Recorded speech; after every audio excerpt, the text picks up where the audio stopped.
So I get to live with an individual suffering from schizophrenia.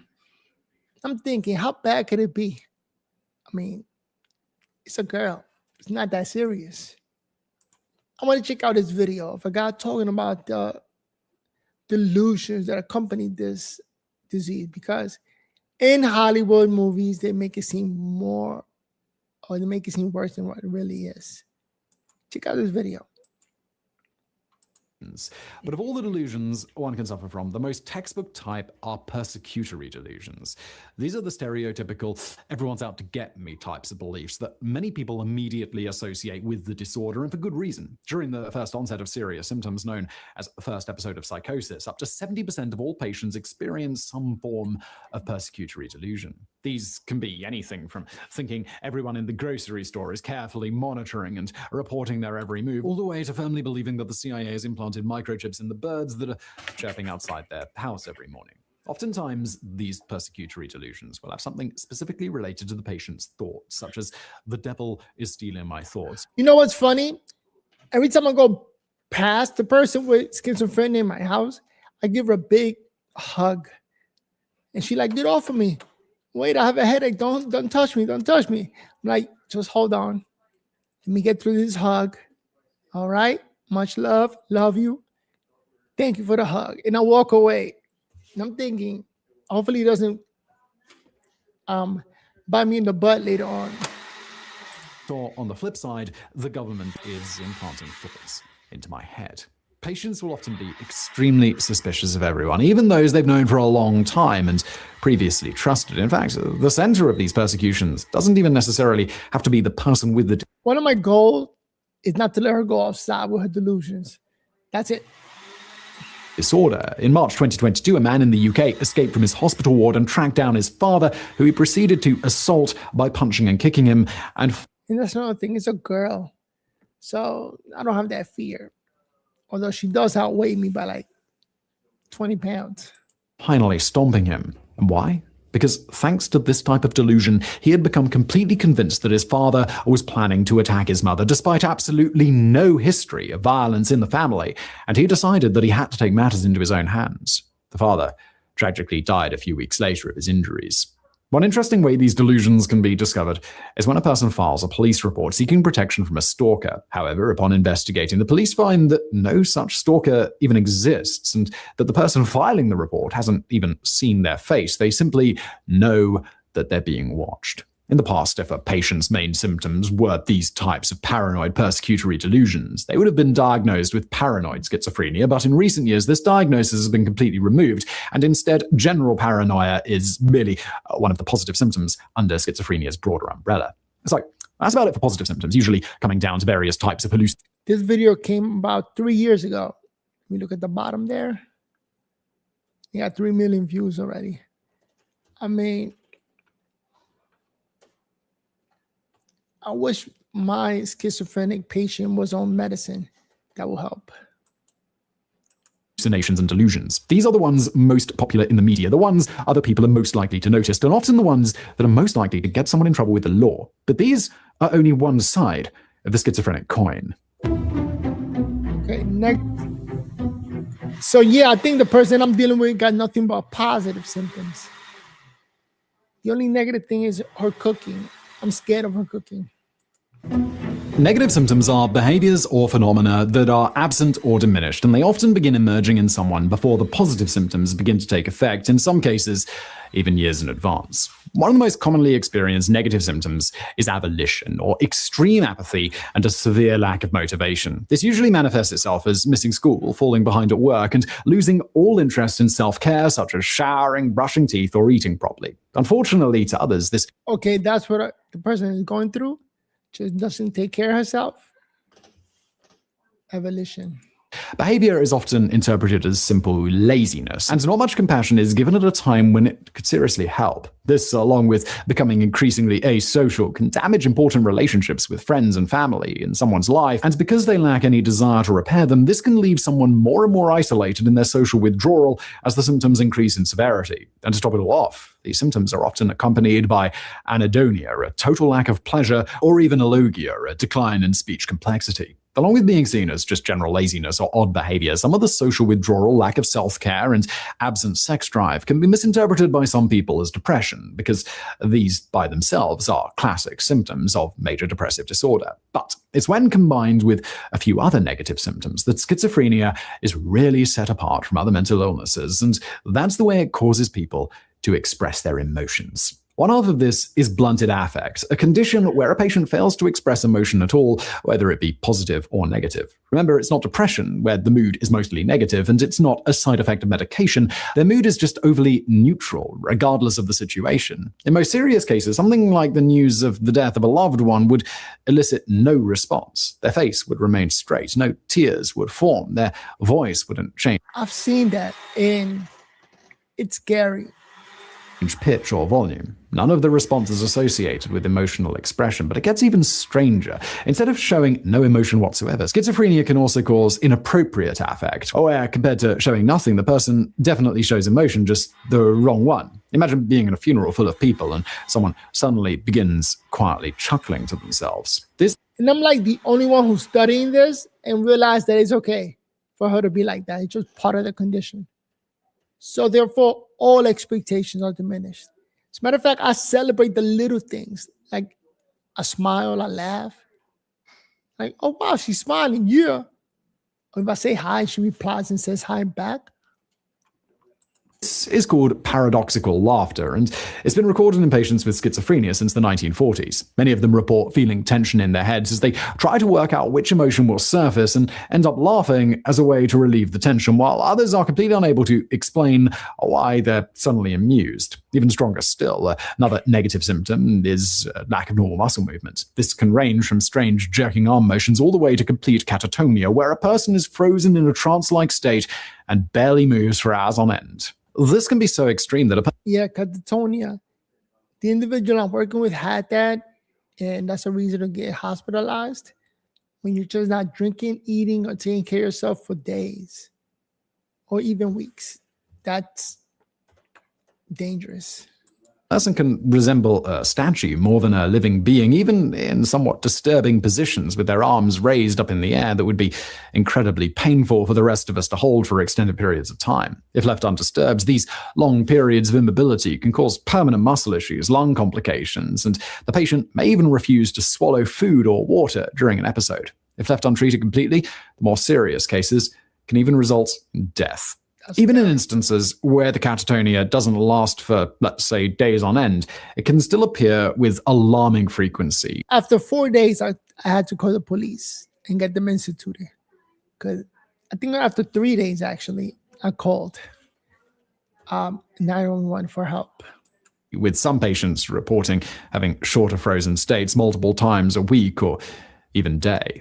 Now, there are a few symptoms which don't fall neatly into this positive-negative bundle that we've described, which are the cognitive issues that have been observed to accompany schizophrenia. This includes general issues with something called neurocognition. Put simply, neurocognition is the brain's ability to process information. So patients with schizophrenia are commonly seen to have issues with things like remembering and repeating a short string of words. Their reaction time can be significantly slowed, and they can even have a very difficult time understanding what's going on in optical illusions. It's pretty clear to see how these symptoms would seriously affect someone's day-to-day functioning and their ability to hold a job. But of these cognitive issues, some of the most debilitating are those regarding speech. This falls partly under the negative symptoms, where some patients stop speaking in long sentences and instead use short, quick responses. But it goes much deeper than that. In severe cases, speech can be reduced to something known as a word salad, a seemingly random pile of unrelated words jumbled into a sentence, such as friend. I haven't seen that. New glasses, ride, tree, blanket, Jupiter. Another form of word salad called clanging is when someone's speech gets randomly stuck in a loop or rhythm of rhyming, such as, today I woke up and then I went to the store, chore, floor, more door for. These are rather bizarre, but at least they're words. In more severe cases, the person could become completely unintelligible, muttering to themselves endlessly with little ability to communicate whatsoever. So I haven't seen that.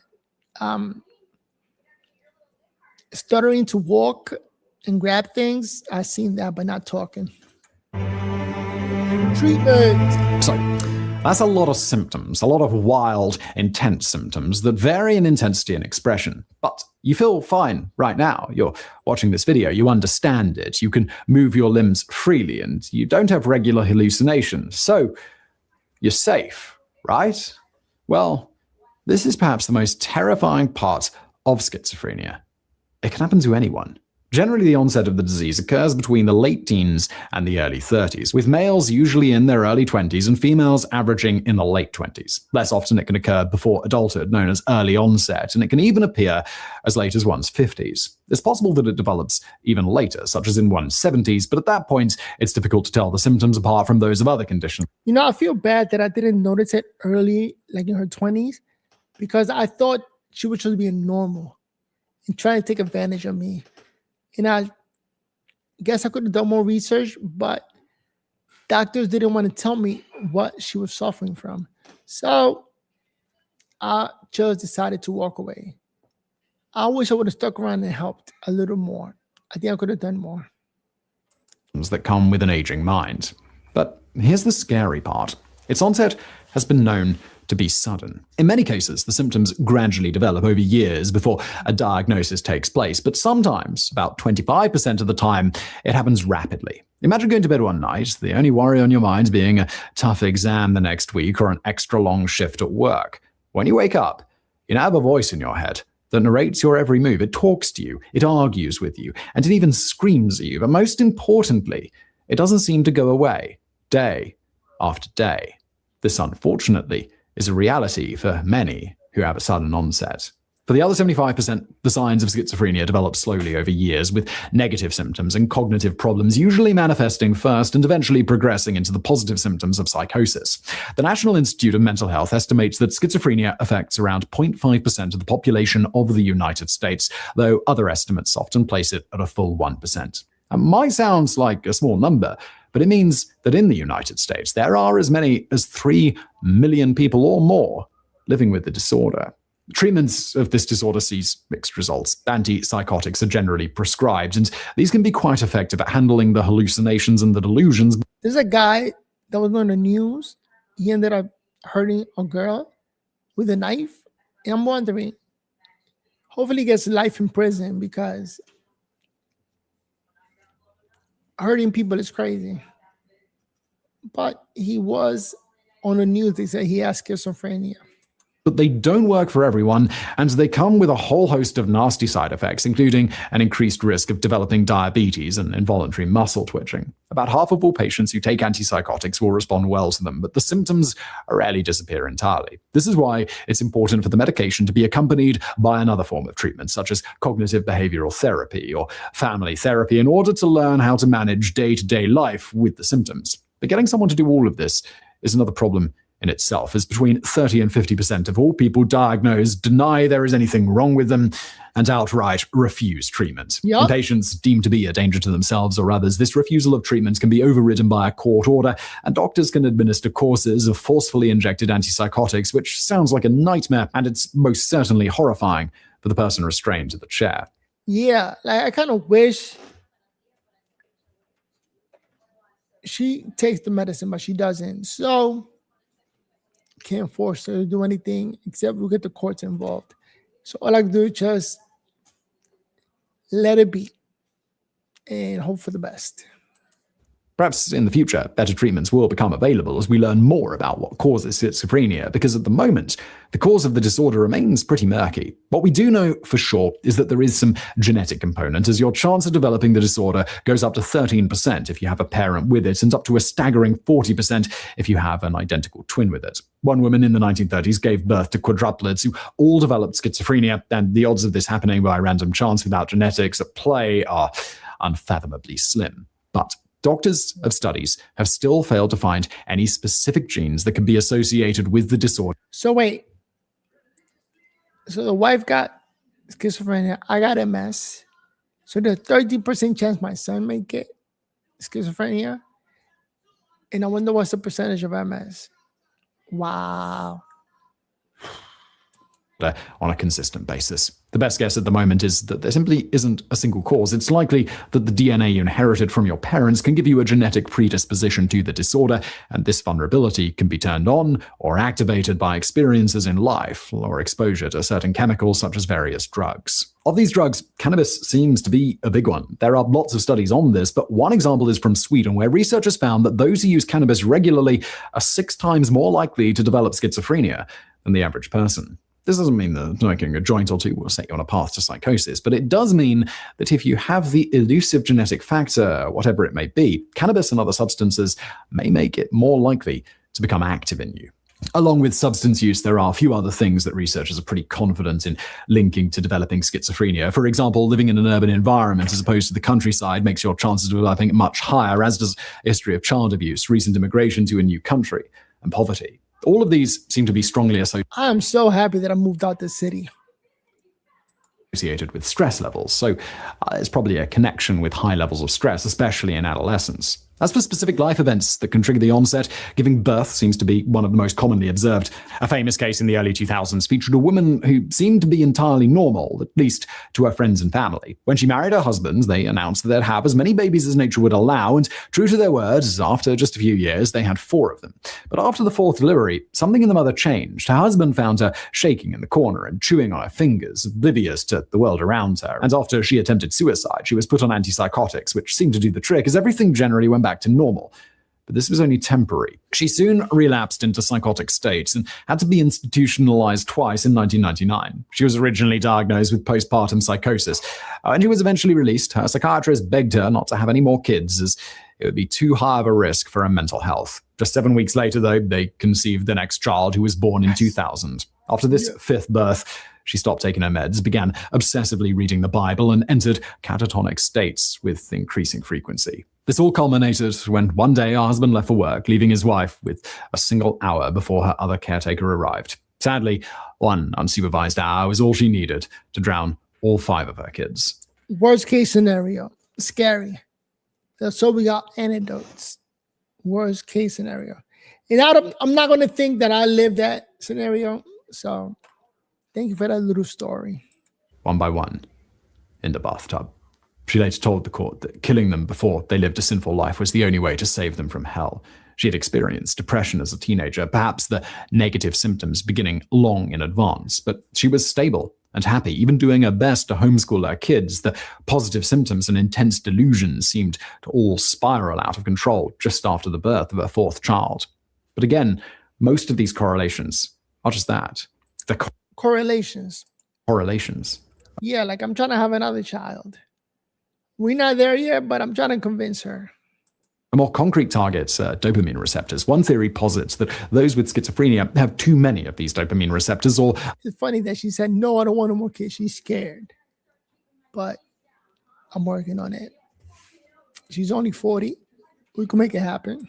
they're simply faulty, which does a few things to their brain, and we'll try to keep this as simple as possible. Firstly, dopamine is the neurotransmitter or brain chemical associated with things like motivation, reward, and mood. If these pathways are overloaded or not working, basic day-to-day actions and reward sequences like showering or cleaning might seem pointless, behavior often noticed among the negative symptoms. Additionally, it's thought by some researchers that these high levels of dopamine can affect our mind's internal filter, which could be responsible for many of the positive symptoms such as delusions and hallucinations. This could also be why antipsychotic medications generally work for these stronger positive symptoms, as many of them reduce dopamine levels in the brain. The links between dopamine and schizophrenia go all the way back to the 1960s, when antipsychotics were first beginning to be introduced. But it's not the complete picture. There are other neurotransmitters involved, and some patients have even totally normal levels of dopamine, so it clearly isn't the only cause. But it is a step in the right direction. And if the disorder truly does have a large biological aspect, it can mean that there's hope for a future cure. There's hope, right? Let's keep hope alive. The only thing we got is hope. That moves us forward. Let's go. I'm only 47. Say in 3 more years we get something. Fingers crossed. Hope. So, we might have painted modern day treatment here in a bad way. It's true that for many people, medication simply doesn't work, and that for others, therapy is no help either. And it's certainly true that some just refuse to be treated at all. But schizophrenia isn't a death sentence, and there is hope for those in its clutches. With proper support and specialized treatment, especially if the treatment occurs early That's crazy. It's a death sentence. Can you make it any more scarier? on, it's possible to manage the symptoms, and those affected even recover and go on to lead a fairly normal life. Eleanor Longden, for example, was a college student when she was suddenly subjected to terrifying voices in her head, spiraling her life into hospitalizations, various drugs, and the diagnosis of schizophrenia. But through years of battling with her symptoms, Eleanor was able to learn to manage and cope with them, and even went on to earn a master's degree in psychology, hoping to inspire and help others with similar struggles, eventually leading to her giving a TED talk on the subject. It's quite a recovery. And as mentioned at the beginning of this video, not everyone with schizophrenia is violent. In fact, the majority of patients diagnosed with the disease are actually far more likely to become the victim of violence themselves than to harm someone else. People with schizophrenia are more likely to die at a younger age from heart failure, and nearly 5% of them commit suicide. They're more likely to be scammed, more likely. She said 5% of them. Man, it's funny when the cops came, I just said to the cop, she's actually very friendly. She's a nice person. And he's walked away, didn't even say anything. Likely to be alone, and far more likely to end up homeless or in prison than to harm someone else. People with schizophrenia are more likely to die at a younger age from heart failure, and nearly 5% of them commit suicide. They're more likely to be scammed, more likely to be alone, and far more likely to end up homeless or in prison.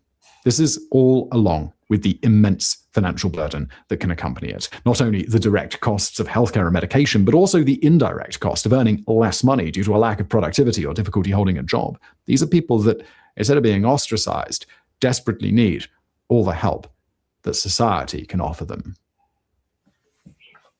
You know, the funny thing about it is that I got her a job making $40,000 a year. And she went along with it. Went to the interview, and let's see how long she would keep the job. You know? So that's insane. I'm in the middle of taking care of somebody with schizophrenia and raising a child. Let's make it happen. Trick to life is not to give up. Keep hope alive. And like I said, she's a good person. A very good person. She's just a little bit sick in the mind. But so am I. And everybody else is also. Let's make it happen. All right. The pursuit of aviation was a preoccupation which evaded humans until the early 20th century. The scariest part of aviation is landing. Let's not talk about that. Let me finish my video on schizophrenia. With that said, see you in the next video. Peace.